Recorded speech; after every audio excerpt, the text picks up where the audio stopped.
இருக்கிற இடம் தெரியாம இருக்கணும். திமுக நிர்வாகியின் கன்னத்தில் பலார் விட்ட எம்எல்ஏ. என்ன இப்படி ஆயிடுச்சு பங்கு?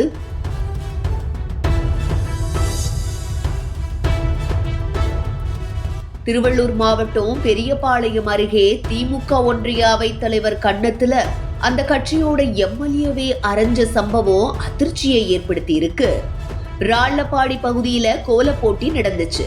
இந்த நிகழ்ச்சியில கிழக்கு மாவட்ட பொறுப்பாளர் ரமேஷ்ராஜ், அப்புறம் கும்முடிப்பூண்டி எம்எல்ஏ டிஜே கோவிந்தராஜன் உள்ளிட்டோர் கலந்துகிட்டாங்க.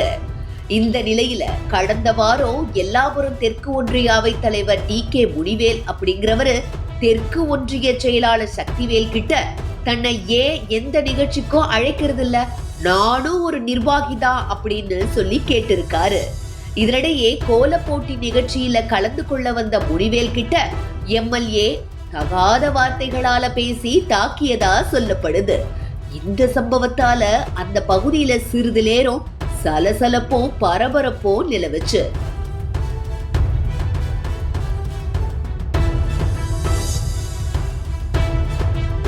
அப்புறம் மாவட்ட செயலாளர் ரமேஷ்ராஜ் 2 பேரையும் சமாதானம் செஞ்சு வச்சு அழைச்சிட்டு போனாரு. தேர்தல் நேரத்துல கட்சிக்குள்ளேயே உட்கட்சி பூசல் நிலவிட்டு வருது. தொண்டர்கள் மற்றும் நிர்வாகிகளிடையே பேசு பொருளா மாறி இருக்கு.